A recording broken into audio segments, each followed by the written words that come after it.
You know, there are horror movies that scare you with what's lurking in the dark. And then there's Ari Aster's Midsommar, a vibrant, sun-drenched nightmare that has had people talking ever since it came out. But what if I told you that beneath all that folk horror, the film is actually about something way more personal?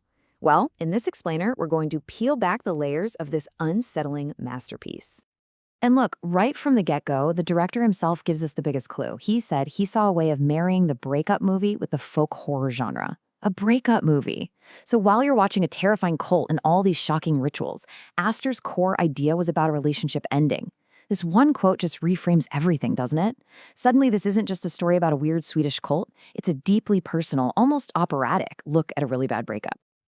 And this is just part of the film's genius. Most horror movies, they rely on darkness and shadows to make you jump, right? Midsommar does the complete opposite. It unleashes its most brutal moments in bright, beautiful, perpetual daylight. There's literally nowhere to hide, which just cranks up the anxiety and makes the horror feel absolutely inescapable. So yeah, this unique approach, horror in broad daylight, it really struck a chord. To understand just how much this strange, sun-bleached movie resonated with people, let's take a quick look at the numbers behind its surprising success. First off, the movie was made with a production budget of just $9 million. Now, for a big movie release, that's pretty small. It meant they had to rely on atmosphere and incredible performances, instead of, big-budget special effects. And here's what happened. It made over $46 million worldwide. That's more than 5 times its budget. This just proves that audiences were totally hungry for something different. But the film's success wasn't just because it looked unique. It was about that deeply unsettling human story right at the heart of it all. And that brings us to the film's true beating heart. Because when you get past the folk horror, the flower crowns, and the ritual sacrifices, what you're really watching is one of the most toxic relationships ever put on screen. So the movie kicks off with Dani reeling from an absolutely unthinkable family tragedy. She is desperate for emotional support.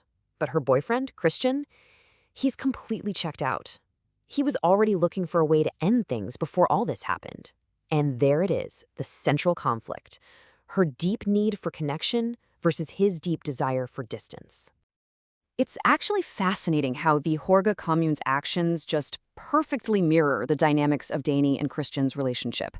I mean, the subtle ways Pelle drives a wedge between them, the use of drugs, Christian's whole coerced sexual encounter, these are all just extreme forms of emotional manipulation. They're basically puppeteering people into making decisions they would never, ever make on their own. So if the cult's actions are a big metaphor, what do their strange rituals actually mean? Well, to really understand the film, you have to decode the Horga's belief system. Okay, the fundamental philosophy of the Horga is all about this cycle of life. They don't see death as this tragic final thing. For them, it's a purposeful transition. It's a sacrifice that keeps the community in balance and allows for new growth, kind of like the seasons. And we see this idea in action all throughout the movie. First, in that totally shocking at the stupa ceremony, where the elders leap to their deaths. Then, you see it when Dani is symbolically reborn as the May Queen. And of course, it all comes together in the final ritual sacrifice, where Christian's death is meant to fertilize the community for the future. Beyond the whole cycle of life thing, there's another really powerful theory about the Horga, that they operate as a cult of radical, almost performative empathy. This contrast is just so crucial. In our world, grief can be incredibly isolating. Dani is suffering completely alone at the start of the film. But the Horga, they share every emotion. When someone is in pain, they all physically mimic that pain. So for Dani, who has been so neglected, having a group of women literally scream and cry with her is a perverse, for sure, but also incredibly powerful form of validation. So where in the world did Ari Aster get all of these bizarre ideas? Well, you might be surprised to learn how much of it is actually twisted from real-world traditions. Let's be clear, real Swedish Midsummer is a super joyous national holiday. And yeah, it does involve maypoles, flower crowns, feasting, and singing, but the film takes all these cheerful, happy elements and just injects them with a totally sinister purpose. So no, there's no ritual suicide or human sacrifice in actual Swedish tradition, but that aesthetic, the foundation, that's very real. And check this out. This is a fantastic detail. That iconic May Queen dance isn't just some random scene. It's actually based on a dark Swedish folk song called Horgaloten. The legend is about the devil, disguised as a fiddler, who comes to a village called Horga and forces the young people to dance until they are nothing but skeletons. Yeah. This adds this deeply creepy layer of historical dread to what's supposed to be Danny's triumphant moment. So all of these threads, the breakup, the rituals, the mythology, they all lead to the film's incredibly powerful and really divisive final act. Danny's journey is the steady transformation from complete powerlessness to holding all the power.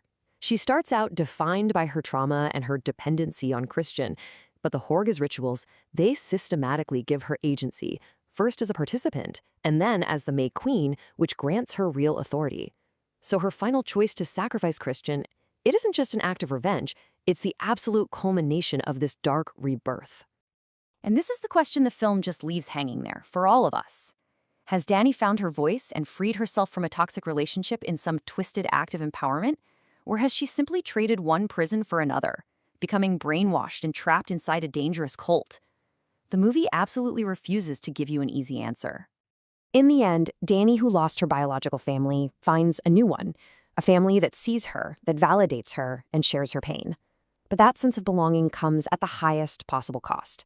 Her unsettling smile in that final frame suggests she might have actually found peace, and it forces us to ask ourselves, what price would you be willing to pay to finally feel at home?